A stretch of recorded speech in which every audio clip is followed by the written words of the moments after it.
Hello and welcome to Giant Mess, a sad, fat, balding, overweight, lazy, depressed, anxious sports and entertainment talk show that covers Giants football, Mets baseball, movies, TV shows, and it's got some funny stories and life lessons mixed in for good measure. It's hosted by Giant Mess. That's me, the real cinch, Neal Lynch. I'm a former college quarterback and pitcher. I say that as if I started. I was like 7th on the depth chart on my college football team. Saw maybe 2 drives of action, never threw a pass. And I was a middle relief pitcher on the baseball team. But now I'm just wandering, meandering around the world. A friggin' nomad, lost, listless, purposeless, completely flabbergasted and amazed at how much a single team or 2 teams can have such an impact on my mental health that it truly can not just ruin my day, but it can ruin my week, my month, my year, my marriage, my relationships, my work life. That's where we're at right now. Can you guess what's on today's episode? I think you can. We're going to talk about the New York Football Giants. Their season opener at home at the beautiful MetLife Stadium in beautiful East Rutherford, New Jersey. How did it go? Well, they lost. Oh, that's unfortunate. 0-1 to start the season. Oh, man. But it wasn't just any loss. One of the worst losses ever. And I'm not exaggerating. Like I know fans tend to exaggerate. I know fans tend to overreact in these kind of situations. I think everything I'm about to say is completely 1000% justified. So without further ado, let's get it started. I did not watch all 60 minutes of game time for this contest. I had my daughter this weekend. I have 50-50 custody. I'm divorced. Life is great. Trying to put her down is like trying to wrestle a Bengal tiger to the ground into submission. Like have the Bengal tiger actually tap out with its little paw. That's what it's like. Putting my daughter down to bed. She just turned 5. I moved mountains for her this weekend. I did everything that I could to be a good dad, and I'm still not a good dad. So trying to put her to bed, and there's thunder. Thunder. Thunder. Honestly, the thunder got me very excited for the Giants home opener, season opener against those hated Dallas Cowboys. Those detested division rivals. The thunder got me excited, got me pumped. It scared the bejesus out of my daughter. So she was full on meltdown mode, wanted to sleep in my bed, refused to take no for an answer, and I basically just let her cry it out. I'm like, I know that 21st century parents, new age parents, progressive parents would try to navigate her through those murky nope. I was like, I'm gonna let you tire you out is my strategy. Because of everything that I've done for you this weekend, I think I'm just gonna I'm gonna ride the wave on this one. I'm just gonna ride it out. So eventually, I basically said, thunder, you're scared of the thunder. I get it. Has thunder ever hurt you? Personally, emotionally, spiritually, sexually? No. Okay. Thunder can't hurt you. You're inside. And I know this luxury apartment is falling apart. But the thunder, as much as I want it to, the thunder can't get inside and hurt us. I don't want the thunder to hurt us. Come on now. It's just a sound. It's noise. That's all it is. Much like all the preseason hype for the Giants. It's just noise. It's just a lot of sound and fury signifying nothing. So the thunder can't hurt you. The thunder's just noise or sound. You are inside. You are safe. I promise it won't hurt you. I promise it won't hurt you. And it comes and it goes. It's not going to be here forever. This is a temporary situation. As much as my parents told me this is temporary, it feels pretty permanent, but it's temporary. It's temporary. So it took me a while to get her down. It took me past kickoff to get her down, which I fully expected. And so I prepared, because that's what a good dad, a good football fan does. Prepare, right? Think ahead, strategize. So I went on Hulu, which is the worst. Hulu plus live sports. Hulu plus live sports. Hulu plus live sports. Fuck you, Hulu. Tried to record it, and in my haste, I think I recorded the Telemundo broadcast. Telemundo, Spanish language only broadcast. So I got her down. I actually managed to get her down, and I said to her, "You come into my room. I'm escorting you. I'm turning you around 180, and I'm escorting you back to your bed. You are not sleeping in my bed tonight. You've already slept in my bed this week. That's it for you. That's it. End of story. So you can come in here all you want, all the live long day, all night long. I'm gonna take your hand and I'm gonna gently place you back into your own bed." So yeah, got her down. Eventually she did tucker herself out. No more tears, no more screams. She was running on empty, and lo and behold, she actually stayed in her bed the whole night, slept the whole night. And I was late to the game, and so I decided I'll try and rewind live TV and realize, Hulu doesn't allow that. YouTube TV allowed that, and I would have YouTube TV if they hadn't dropped SNY. Love streamers. Love them. Time to go back to cable? Possibly. So I finally get to the recording. I find the recording, and I press play. And it says error, and it gives me all kinds of bullshit, error code, this and that. And I'm just like... Of course, Hulu. Of course you would do that to me. And then I saw I was recording the Telemundo one, and I could rewind the Telemundo broadcast, and I was like, I guess I could. I took 8 years of Spanish. I should be able to understand this shit, right? No bueno. So I had to watch. I guess it was the Giants' first drive. I don't know who. I guess the Cowboys kicked off the Giants. There was probably a little less than 12 minutes remaining. Maybe there's 11 or 10 minutes remaining in the first quarter. Giants had the ball, and apparently the Giants were driving. I just saw DJ take off and pick up a first down, I believe. I saw Saquon run for positive yardage, and I was like, all right, we're on the move. And we drove down to the 8, and I was like, this is what we're talking about. And Chris Collinsworth was saying, the Cowboys run defense, not as highly touted as their pass defense or the pass rush. That's their one weakness on defense.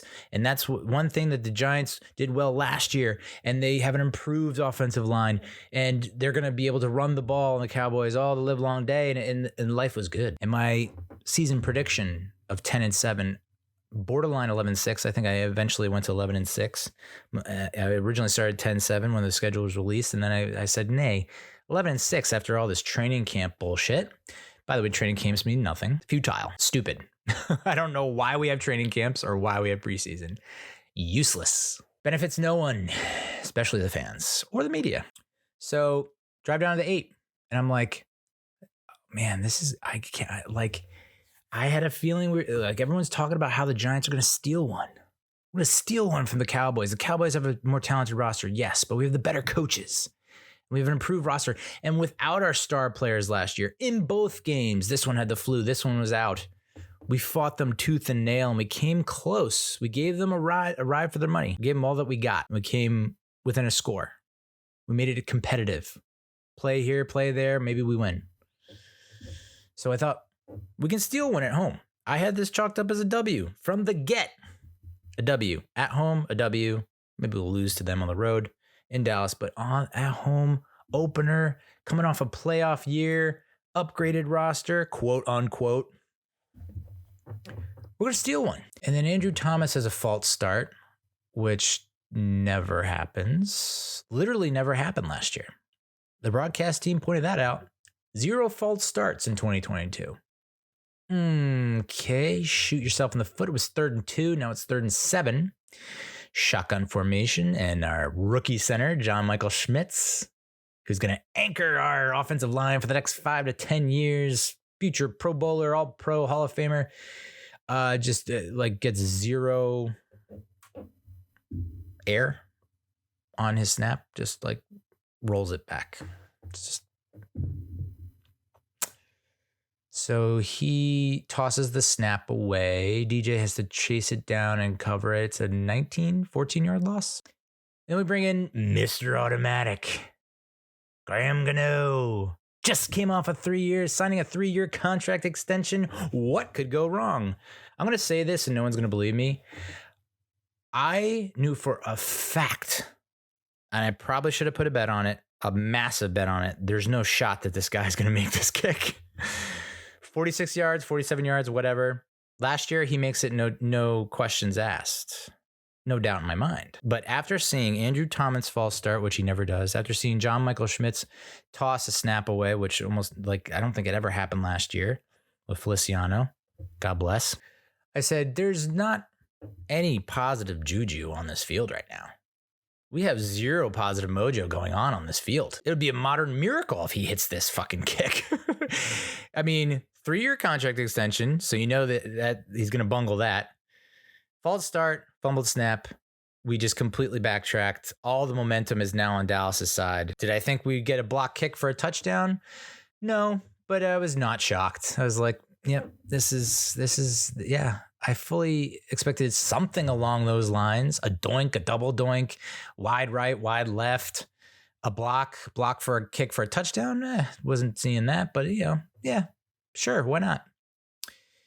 And as everyone and their mother has said, it snowballed from there. An avalanche, got skunked. That's the verbiage, the words of the week. Skunked, snowfall, snowball, avalanche. What was it? So the Cowboys mixed the extra point. Okay, like it's gonna matter. And then DJ throws a Saquon and he gets popped. Ball goes up in the air, and of course it goes straight into the Cowboys' hands, and he returns it for a pick six. And then I don't know, or there was a field goal in there somewhere. I don't know. I guess the defense made a stand, and there was a Dallas field goal. Who gives a shit? And it was 19-0. CeeDee Lamb gets a huge reception down the left sideline on a bunch. What I don't understand about that play is bunch formation. And this is probably a result of Adoree Jackson making his first ever start as a slot corner and just not realizing what's about to go down. But bunch formation, CeeDee Lamb is the most inside dude. You don't think that they're going to take those two outside guys and block down so that he can wheel route wide open? No one saw that coming. No one saw that coming. So hold them to a field goal or whatever. That was it 6-0? I don't even know how they scored. I guess there was 2 more touchdowns in there. I don't know. So it's 19-0. Second quarter. Jones, as he was all night long, was pressured. Scrambles to his right, rolls out. He's got Micah Parsons hounding him down, and he's about to go out of bounds, and he decides to throw across his body back towards the field, and he throws a pick. Click. That's when I turned it off. And I think one of the tweets, the blocked field goal for a touchdown, I was like, you had to know that was going to happen. You know that was going to happen. And then when DJ threw the pick, I was like, yeah, I'm just going to get a good night's rest. Bet get him next year? ? I mean, I've seen too much Giants football. I'm 42, about to be 43 in 2 months. 2 months. I've seen 16 times, close to damn 500 Giants games. Did I do the math right in that? 16 times 30, 480. No, there's more than that. 14 minus 36 times 16. Carry the 1. Yeah, probably 500 Giants games in my lifetime. I think there's been 2 games that I can remember where we were down big at half and we came back and either won or made it competitive. One was the 86 Monday night game against the 49ers. We were down 21-0. I was 6 years old and I cried myself to sleep because my dad was like, nah, it's over, man. This game's over. You got to go to bed. You're 6. What are you doing? And then I woke up the next day to find out they won. And I was like, fuck yeah, dude. This is my team of destiny. Of course, we went on to win a Super Bowl. And that's what hooked me for the rest of my life. Can you believe that? If they didn't win the Super Bowl that year, how my life would be different. Anyway, next one was 92. I think Phil was starting because Hostetler was hurt. So, and we got down so much, I think at half, that the station put on other programming. That's how bad it was. It was like, I think we were down maybe 28-0, something like that at the half, maybe more. And so the station was like, yeah, we're not even gonna go to another game. We're just gonna go to like a rerun of like Who's the Boss. And then we came back and almost won the game. I think we lost by 1 or 2. So I've seen enough to know that I've seen enough, right? Nothing was going right for this team. It'd be one thing if it's like we kept driving the ball and we just turn over on downs and, you know, like the offense is clicking, but we're just making mistakes and shooting ourselves in the foot. That's one thing.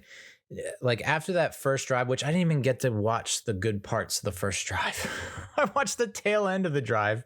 So I didn't see any good Giants football. And so I knew right then, 19-0, Jones just threw a pick in Giants territory. Click. And I said, good night, everyone. Sleep tight. Don't let those fucking bed bugs bite, man. And I said, we'll get him next year. And I said, get him next year. And it was heat of the moment, knee-jerk reaction, because we're going to get into it. Never say never. I get it. And there's always a first time. There's always an exception to the rule. All signs are pointing to this team. Forget about winning the Super Bowl or going to the Super Bowl or even a deep playoff run. They're not even going to come sniff the playoffs this year. I woke up this morning. I got on the train. I opened the Giants app and I see 40-0. Now I thought,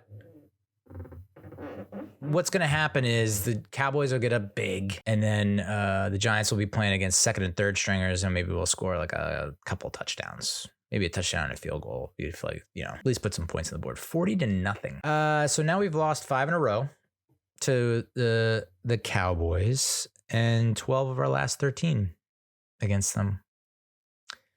Dak Prescott and I know on the Wikipedia page it says that John Mara is our owner, but I think Dak Prescott has a majority share. I think because we cannot beat that guy. We fell to 51-43-5 on opening day, 51-45-3 in home openers. Burn down MetLife, please. Burn it down to the ground and piss on the ashes because we're 4-10 in home openers in MetLife. That stadium blows. I legitimately loathe that stadium. We've seen one playoff win there, right? Against the Falcons. We have not, other than that, I don't think we've ever hosted another playoff game there. Yeah, let's just hit the reset button on the stadium. That's the problem. It's the stadium. We're now 1-10 against Dallas in season openers. Again, we lost to the Cowboys in 86 in the season opener, but it was 34-28? A little bit closer. We're 0-3 at home and 0-2 in MetLife. Please, God, no more season openers against the Cowboys. Please. We're 23-32-1 on Sunday night, which we all know that. We suck on primetime. We just stink. 11-14 at home, 6-9 versus Dallas in primetime. So everything was working against us in the first place, but you just felt like it was just different this year. After what happened last year, we have the coach of the year. What could go wrong? And this was our worst loss since 1973. So, you know, when we're calling timeouts, because there's 10 in the first quarter, when we go burn through 2 timeouts in the first quarter, one on offense, one on defense because of personnel issues, that's rough. That doesn't give you a lot of confidence. Saw this tweet from The Athletic. No team has ever lost 40-0 or worse. Lost the sack battle 7-0 or worse. Lost the turnover battle 3-0 or worse. Had a blocked field goal return for a touchdown and threw a pick 6 in the same season. 16 game, 17 game, 14 game season, however far back you want to go. All those things have never happened to a team in one season. That happened to the Giants all in one game. Now, for everyone like me who thinks the season is over, there's some positive. Hey, I'm not 100% out on the season. Come on now. I'm like 99% out on the season. There's 1% of me that's like, stranger things have happened. And why not us? That kind of thing. Sure. There's 1% of me. There's a little tiny sliver that thinks that maybe I'm not going to rule it out. That would be foolish to rule it out.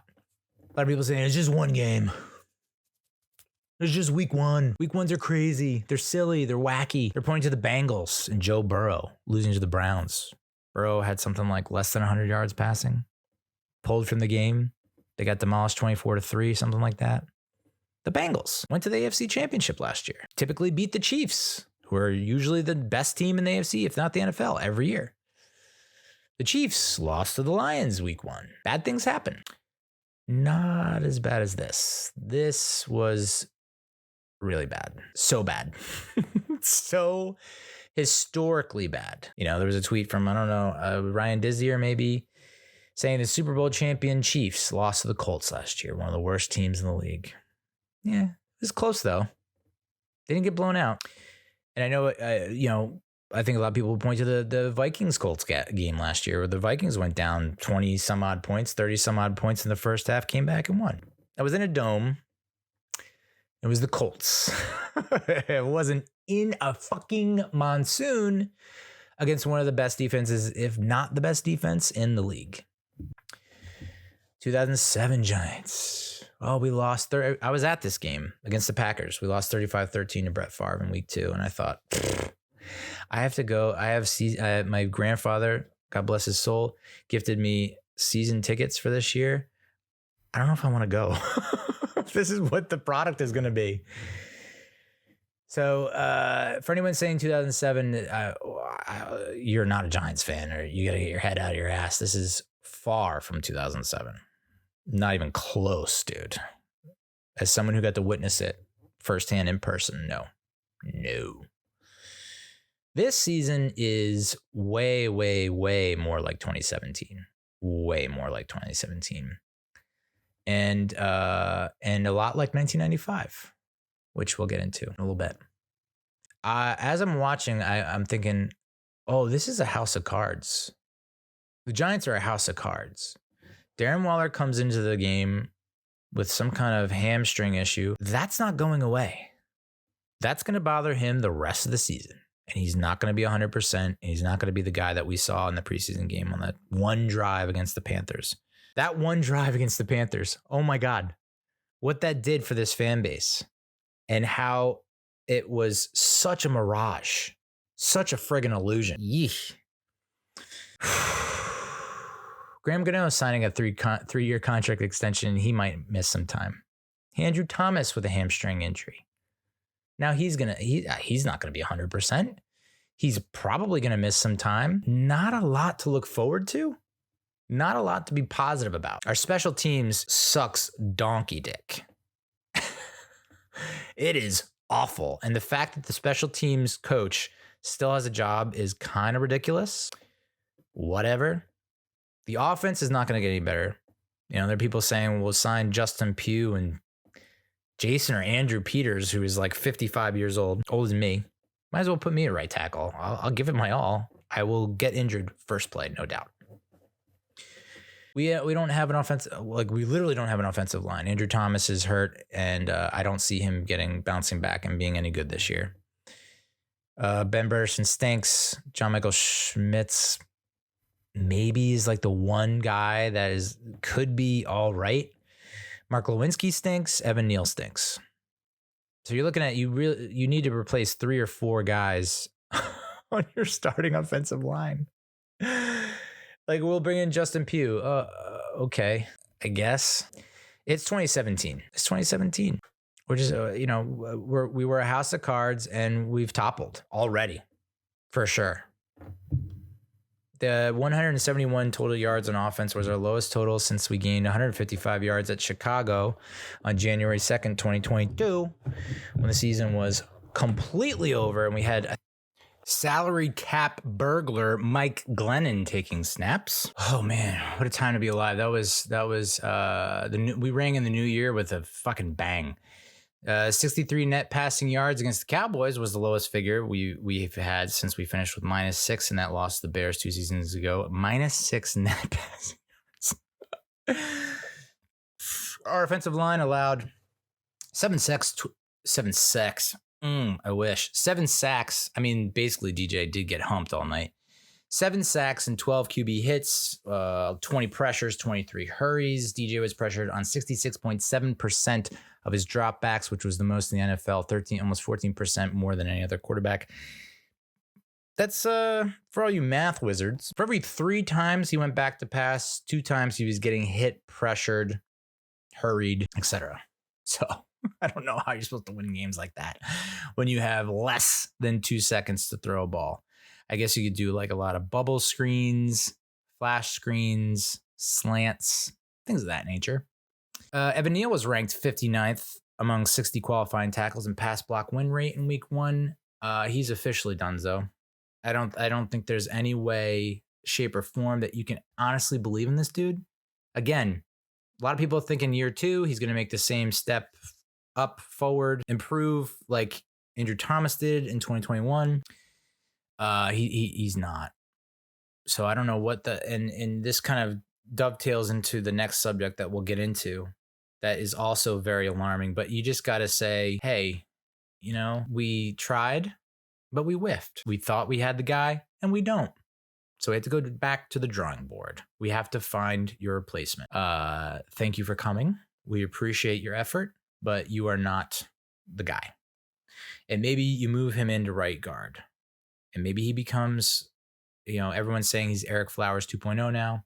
Yeah, that's pretty accurate. He's a bust. He's a top 10 pick on an offensive lineman that couldn't last. I mean, he's no shot he lasts 2 seasons at the right tackle position. Everyone was lauding him and praising him for looking good in training camp against the likes of Kayvon Thibodeau and Azeez Ojulari. We'll get to them in a little bit. Andrew Thomas, hamstring injury that's going to plague him for the rest of the year. I guarantee he misses time. He has also stated repeatedly that his ankle is never going to be 100%. It's never going to heal. And we just gave him a contract extension, money well spent. Matt Parrott, his backup, gets an elbow injury with Josh Azudu playing right tackle. Glowinski you can't play Glowinski anymore. You can't play British anymore, but you need to play someone. So I guess Justin Pugh. Maybe he plays left guard. Evan Neal right guard. And then who do you have at right tackle? Who do you have at left tackle? It's just like we don't have anyone. And like to think that we're going to magically find these guys on the street or trade for someone without giving up the fucking farm is, I mean, everyone's like, hyping up and giving Joe Schoen his flowers. You have to start to question Joe Schoen and his talent evaluation. You have to, after what's happening, after what's going on. I'm sorry, guys. You have to reset your expectations. It was 10-7. It was looking so good in training camp and preseason that I upped it to 11-6. And now you got to reset your expectations. And I feel like if you reset your expectations as a Giants fan, then you'll be better. You'll be better off mentally, sanity wise. Just say, well, hopefully we can get an upset here or there. Like even the 98 Giants upset the Broncos, right? That's something.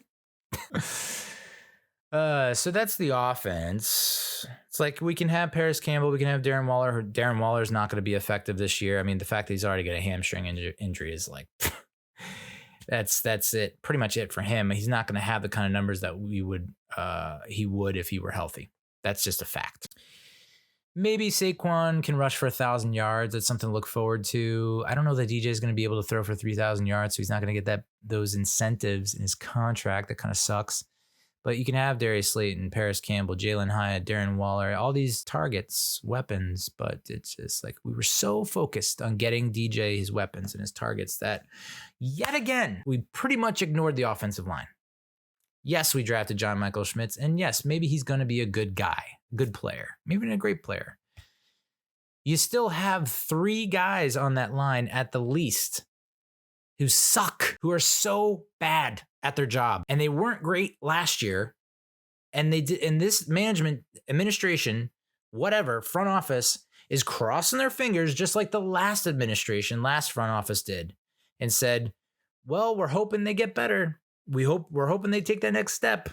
Hope doesn't float, my man.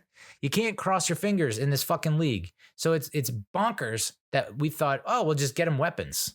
And that'll be that. Asinine, dude. And that's why you have to start to question Joe Schoen and his talent evaluation, his scouts team, even the coaching staff. Who's to say that Brian Daboll is not Ben McAdoo 2.0? I honestly think we're going to see a season that is on par with 2017, which was one of the worst seasons in Giants history. And the special teams is going to blow. We know that. The offense is going to be horrendous. Like possibly among the league's worst in the NFL. That's for damn sure. So the bright spot is the defense. I do think the defense could be decent, average, maybe even keep us in some games. They'll probably be the lone bright spot on this team. I think your 2 rookie corners look pretty decent, minus the fucking stupid penalties. So I think that's something to be proud of, and hopefully that develops and keeps going. But we came into the season thinking that we had one of the best defensive lines in the league. We do not have one of the best defensive lines in the league. I can fully 100% confidently say that we do not have that. Maybe Dexter Lawrence is it. We have Dexter Lawrence. That's it. Until Azeez Ojulari and Kayvon Thibodeau can show me differently, I've already written off Leonard Williams. I think this is the last year of his contract. Why would you re-sign him? We're not going to re-sign him, so he's gone. Adoree Jackson's probably gone after this year. I don't like. So you're now looking at, and this is going back to Joe Schoen. Your 5th and your 7th pick from 2022 were Kayvon Thibodeau, Evan Neal, and people were like jizzing themselves. Oh my God, we got a starting right tackle. We got a starting pass rusher. We nailed it. Evan Neal is a bust and as a right tackle.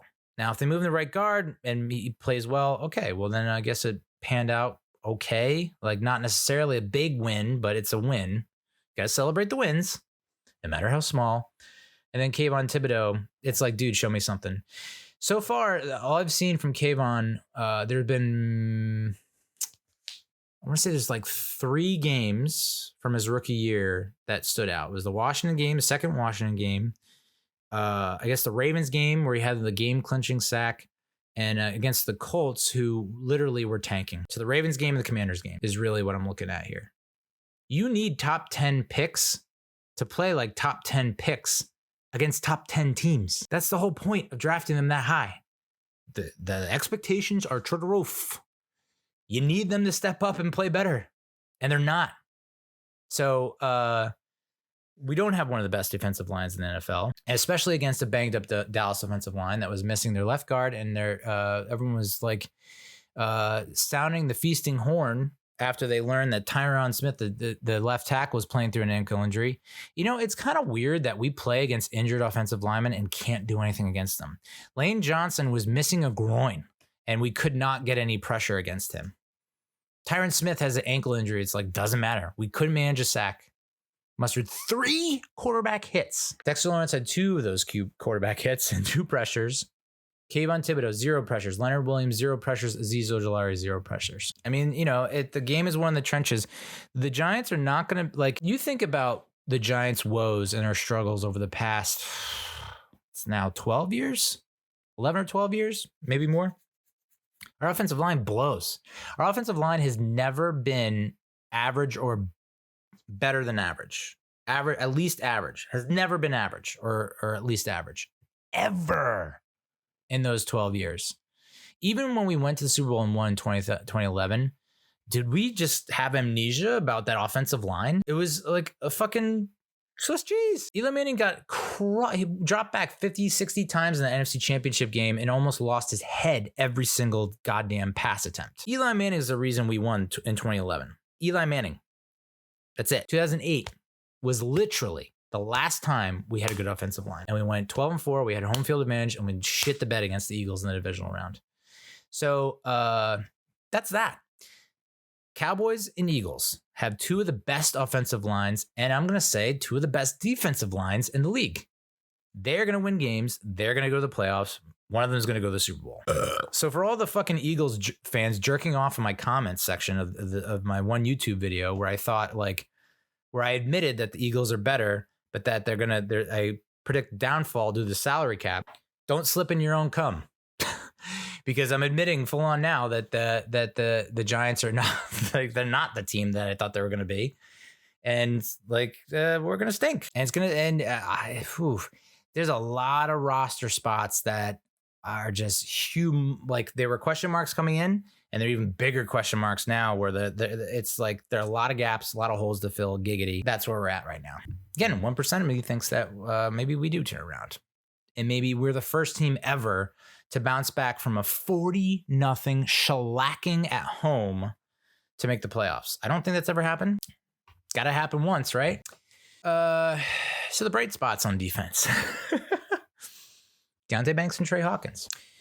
Banks was targeted twice, didn't allow a catch. Hawkins allowed one catch on one target. Again, I think each of them had a bad penalty, but otherwise, I think that's you get a thumbs up from me, dog. It was the most one-sided opening day loss in our history, overtaking another home loss to the Cowboys on September 4th, 1985. We lost them 35-0. I was at that game. It was when Phil Simms got his number retired. And that was demoralizing.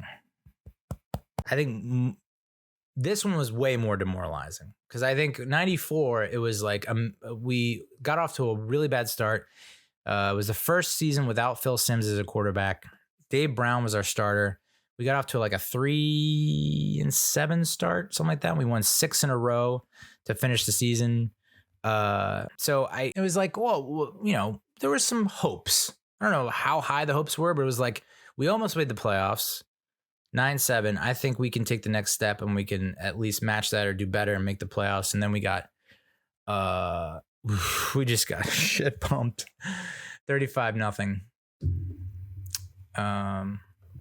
And I think the Cowboys went on to win the Super Bowl that year. Pretty sure against the Steelers, right? Emmitt Smith, like giving the peace sign or waving goodbye as he's running down the field for a touchdown. And I had a bird's eye view of this shit. Like it was one of the end zones. I don't know if it was the south or the north, the west, the east end zone, whatever. But it was like he's just running towards me and waving goodbye to everyone. I was just like, wow. And that 95 season, lest you forget, was the snowball game, where it was like one of the last games in December against the Chargers, and we were getting smoked against the Chargers. We had season tickets that year. We had season tickets. I was a sophomore in high school. We had season tickets, and it was the snowball game. I was there for the snowball game. It was one of the worst seasons, and I got to see it live and in living color, brother. This season, mark my words, on par with 95 and 2017. On par for sure. The 40-point defeat was the Giants' largest in the regular season since November 4th, 1973. We lost to the Raiders in Oakland, 42-0. We had also lost the divisional playoff game in 93. In the 93 season, technically January 94 against the 49ers, 44-3. I'm not ashamed to say I was 13 years old, just turned 13, and I cried because I knew it was the end of an era. It was the last time we were going to see Lawrence Taylor. It was the last time we were going to see Phil Simms. And to get just lambasted in their finale was hard to stomach. That was hard to take. The Cowboys' 40 points were the most allowed by the Giants in their season opener since a 42-40 win at Green Bay in September 1971. The 26-0 halftime deficit was the largest in a regular season game since January 3rd, 2010, when we trailed Minnesota at the half 31-0. Again, that was the end of the 2009 season when we had pretty much, I think at that point we knew we were eliminated from the playoffs, and it was just like, wow, how did we get off to a 5-0 start and end 8-8? How? So yeah, according to the Elias Sports Bureau, last time Giants opponents scored 2 non-offensive touchdowns to start a season was 1944. In 2022, week 1, the Bears beat the 49ers. The Steelers beat the Bengals. The Bucks dominated the Cowboys 19-3. Burrow didn't manage 100 passing yards. The Rams beat the Seahawks handedly. So, week 1, blah, blah, blah. This is beyond that. Beyond everyone trying to, I don't know if assuage our fears or soothe us and say, see, it's not so bad. No, it's bad. I've been around long enough to know it is fucking bad. So where does this loss rank? Where does the 40-0 Giants loss to the Dallas Cowboys in a 2023 season opener at home, where does it rank in the lore of Giants franchise history in terms of the worst blowout losses in Giants history. Now, why are you doing this, Neal? Why are you putting us through this? Why torture us? Because why not? I like pleasure spiked with pain. Music is my aeroplane. I guess I'm a sadomasochist, sadist. I don't know. Why not twist the knife? Huh? Worst blowout losses in Giants franchise history. Where does this rank? 1, 2, 3, 4, 5, 6, 7, 8th. It's the 8th worst blowout loss in Giants franchise history. Coming in at number 10. Well, I remember this game. I had a couple friends that actually went to this game and had to ride the plane back completely schmammered wearing beads. This was the Joe Horn cell phone game, I believe, where Joe Horn scored a touchdown and literally took out an actual cell phone and pretended to make a call on the field after scoring a touchdown. That was nice. That was a nice little cherry on top.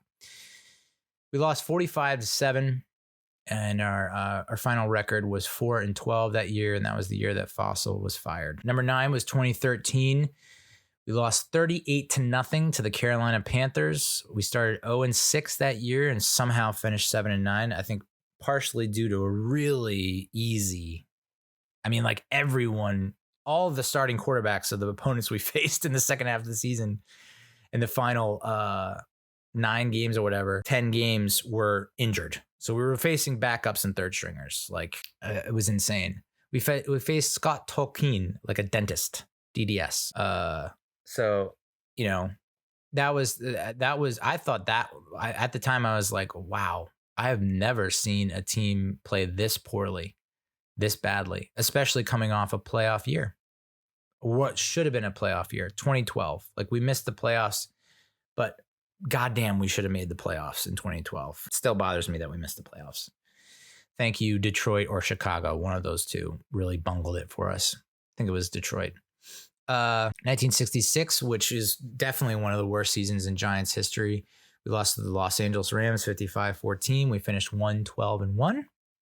Hopefully you see a trend here with these final records. 1973, which we mentioned, the 42-0 loss to the Oakland Raiders. We finished 2-11-1. 1948, 45-0 loss to the Eagles of Philadelphia. At Philly, we finished 4-8, did not make the playoffs. 1966, yet again, Dallas Cowboys 52-7, finished as we mentioned 1-12-1. 1953 at the Cleveland Browns, we lost 62-14. We finished 3-9. And then in 1943, we lost to the Chicago Bears at home. This is officially the worst home loss, blowout home loss in franchise history. 56-7. We lost. We went 6-3-1, missed the playoffs. And then the worst blowout loss in franchise history was at Pittsburgh against the Steelers, 63-7. We finished 7-5 that year, missed the playoffs. So I guess you can maybe sense where I'm coming with this. We ain't making the playoffs in 2023. Some of the more modern blowouts, 2009 at Minnesota, we lost 44-7. Started 5-0 that year, finished 8-8. 2009, very bitter, especially coming off 2008, where we had the, as I mentioned, went 12-4, home field advantage, and then Plaxico shoots his dick off, and there we are. We mentioned the 1995 blowout loss. We finished 5-11 that season, and somehow we were like, well, it's a fluke. We brought Dan Reeves back for one more year, and we sucked even worse, or not as much, but just as bad the next year. So he was fired after 96. 2017, that 51-17 loss against the Rams, that's where I think I officially was like, okay, it's time to throw in the towel on this season.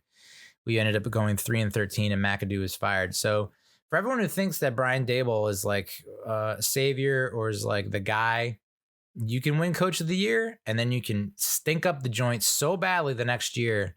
You can make the playoffs one year and stink it up so badly the next year that you can get canned. It's that easy. So for anyone thinking that Daboll is safe just because he was coach of the year last year, it's NFL stands for not for long. We know that. 2012, 34-0 shutout at Atlanta. That's the year we went 9-7 and just missed the playoffs. It was a game like that really bothers me. There was another game, I think in 2012, that we lost big time to the Packers. That was really deflating. 98, we lost 37-3 to the Packers. We finished 8-8. 2015, we lost 49-17 to the Vikings. Finished 6-10, and Coughlin was fired. 2015 was one of the most bizarre, heartbreaking, gut-wrenching seasons I've ever experienced as a Giants fan, knowing that we had so many games in our grasp and ended up choking each and every time. And Eli stinks against the Vikings. I mean, it's that simple. The guy just cannot figure out Minnesota. I don't know what is going on. He sees purple and gold and just like he goes dark. 2009, Carolina Panthers, yet again, 41-9. We lost. I think that was to like Matt Moore.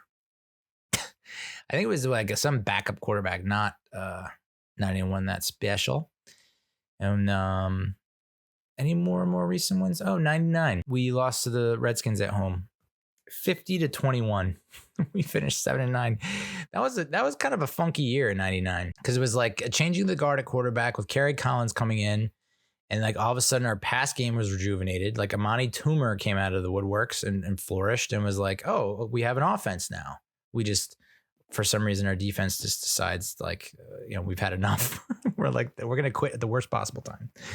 So yeah, a lot of high scoring games in 99. That's it. That's the worst blowout losses in Giants franchise history.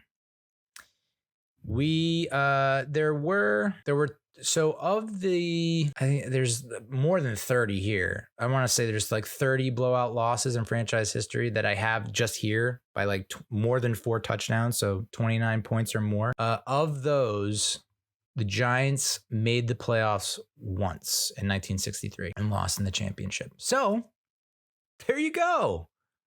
There's your 1% of hope. That's your 1%er right there. I'm a 1%er. That's what we gotta hold on to. That 1% of hope is 1963. 60 years ago. So maybe history repeats itself. I think 1963 was one of the last years that we were like, I think that was the last year before we went into the very dark doldrums, the dark era, darkest timeline of the mid 60s to the late 70s until Phil Simms was drafted and Lawrence Taylor, until Phil and LT arrived. There was 17 years, right? 17, 18 years of no playoffs from 1963 on. So that's what we have to hold on to. 1963. But the odds are forever not in our favor. I'll take a quick look at the schedule and give you some updated predictions. It's not going to be pretty. I mean, Arizona almost beat Washington, and the level of hype around Washington has been growing over the past week or so. A lot of people in their season previews and all that bullshit, they were always saying, Eagles won, maybe the Cowboys battle, but they'll get the second wild card, and don't count out the Commanders. Hardly anyone was talking about the Giants, despite on paper getting better, just not on the field. So we could, if Andrew Thomas doesn't play and is still banged up, I think we could very easily lose at Arizona against the Cardinals. Then we have to go into Thursday Night Football against the 49ers. That's a loss. At home against the Seahawks, I don't know. Seattle's kind of, are they in shambles, or are the Rams really back, quote unquote? I'm going to say that the Rams are semi-back and the Seahawks just lost their way. So that's a loss. That's a primetime game. So that's hot. So 49ers primetime game, loss. Seahawks primetime game, loss. Dolphins at Miami, loss. At Buffalo, loss. Home against the Commanders, loss. Home against the Jets, loss. At the Las Vegas Raiders, loss. At Dallas, loss. At Washington, lost. Home against the Patriots, that'll be a good one, loss. Home against the Packers, loss. At New Orleans, I think that's going to be close. That's a loss. At Philly, blowout. Home against the Rams, loss. And then home January 7th, 2024. Getting the new year off to a hot start with another blowout loss to the Philadelphia Eagles. So overreacting much? Yeah, sure. 1-16. I'm sorry, 0-17. 0-17. Is that really what I have them as? 0-17? It feels that way. Will they go 0-17?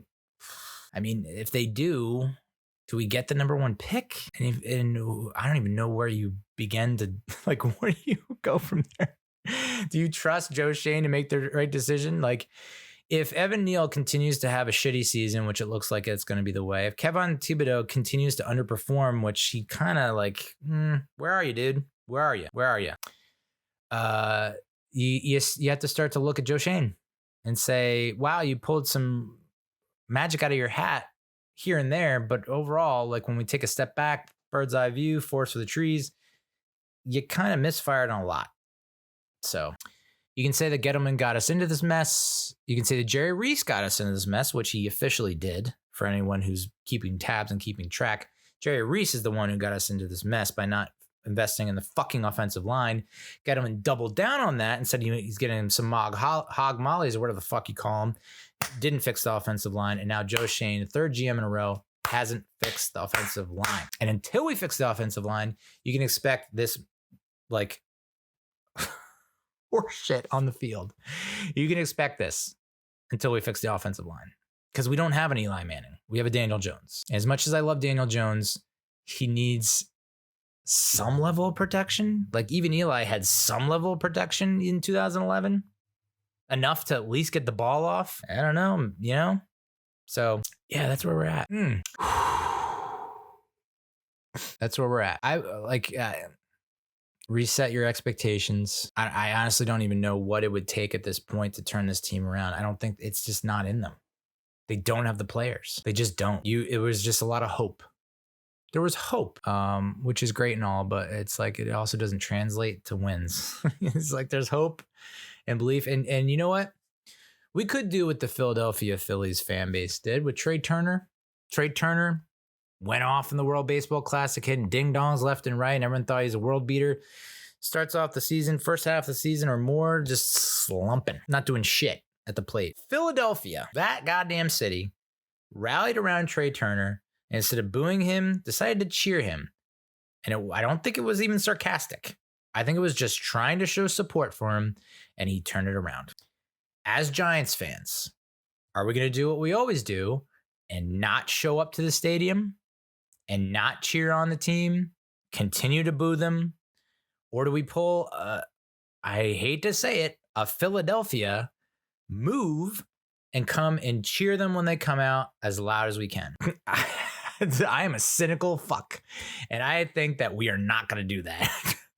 But what if we did? What a story it would be if we just came out when we, the next game we have at home, which is October 2nd at night, primetime game. Do we come out knowing that our team is 0-3 and that we got blown out by the 49ers and we lost to the lowly Cardinals? Are we going to come out in full force for the second home game at 0-3 and give a standing ovation to our team? And maybe that'll turn things around because it worked for Philadelphia and it worked for Trey Turner. So maybe we do that. Odds are probably not. Just like odds are we're not making the playoffs. But 1% of me is hanging on for dear life. So my Sundays are open. My Mondays are open. My Thursdays are open. No, that's not what I'm saying. But I now have reset my expectations and I'm like, oh, okay. Well, that's why I said get him next year. I've kind of written off this year. It's like, all right, well, let's see what we have with the young guys. They'll be fun to watch. The rookies, John Michael Schmidt, Tay Banks, Trey Hawkins, Jalen Hyatt. That'll be fun to watch. And then, we'll go from there. I guess you give Joe Schoen and Brian Daboll another shot at it. Ugh, it really depends on how they finish the season. If we have a 3-13 season, it's all about did he lose the clubhouse or not?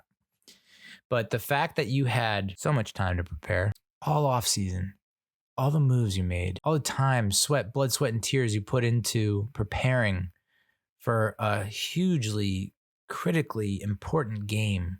Prime time, people in your corner saying you're going to steal one, and you lay the egg that you laid. I don't even know that you can bounce back from that. Again, one game, week 1, I know. Not that. I think if you come out, you lose by a touch, a tud, you can live with that. Say, all right, we're building momentum. We still lost. They still have our number, but we're toe for toe, punch for punch, neck and neck. We're there. we're not even fucking close right now. I thought I'd like to be a coach, but not like a head coach, like a QB coach, position coach, offensive coordinator. Maybe strategery is more my thing, dialing up plays against personnel, studying film. I don't know how you rally a team and motivate a bunch of guys after that kind of performance and say, we still have I don't even know what you say or do. Like to act like business as usual. Isn't that kind of what got McAdoo into trouble? Where he was just like, business as usual. We're going to treat this like we're going to treat blah, blah, blah, blah, blah, blah, blah, blah. We're not going to overblow it. We're not going to overstate it, blah, blah, blah. I don't know. I think you get all up in people's asses and you start making some fucking moves. Light some fires. Kick the fucking tires, light some fires. Put Evan Neal on notice. Put people like for me, no more music at practices all week. Normally I guess they have fucking rap or music or something playing in the background of the speakers during practice. Zero music the whole week. You're not getting shit. All the stuff that you love and have the privilege to experience, you don't deserve it after that that's the approach I would take. It's not the right approach. I would get fired. I get it. I just don't know what you do, because if it's business as usual, I just don't. And like people going to point to someone like Eli Manning and say, well, look how even keeled he was after a bad loss, after a great win. He was always even keeled, blah, blah, blah. And that's what led to his success. I just don't know that works for everyone. Not everyone's at Eli Manning. So yeah, bask, all you Eagles fans. Can't wait for the comments. It's going to be delicious. Not one fucking Giants fan in my comments on that video defending me or coming to support the team. All Eagles fans laughing their dicks off about how full of confidence I was after getting shellacked in the playoff game, that we were going to come back and be better the next season, that the Eagles and the Cowboys were on the precipice of a downfall. Not one Giants fan, all Eagles fans. And I guess that I'm like the pariah, the black sheep of the Giants fan base. I'll own it. I'll wear that. But, I'm also old enough and have enough rings on my fucking trunk to understand that I've seen this before and it doesn't turn out the right way. So, but again, 1% of me, because you never know. That's all I got. So yeah, thanks for listening. Thanks for watching. Absolutely zero people are listening or watching at this point, and I don't give a fuck. I'm going to keep doing this till the day I die. Okay. So we're on to Arizona to face the Cardinals team that is literally tanking in rebuild mode so hard, yet somehow almost beat the Commanders.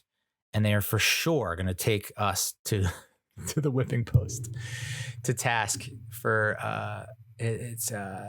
baby. I'll watch, but it's hard to get fired up for something like that. But we'll see. October 2nd, 8:15. We'll see what kind of turnout we get. No more blowouts, no more whiteouts. None of this gimmicky bullshit. I say, could we do it? Could we pull a Philly and go there, scream our balls off each and every play, no matter how bad we're getting beat, and see if it has any kind of influence over the team's performance? I don't know. It'd be a cool little experiment. Because I know in years past, that does not happen. It has not happened as far over the last decade or so. The moment this fan base realizes the team is cooked, we do not show up. It's New York City metropolitan area. We got other shit to do. So, all right, 1%. Talk to you next time. Adios, muchachos.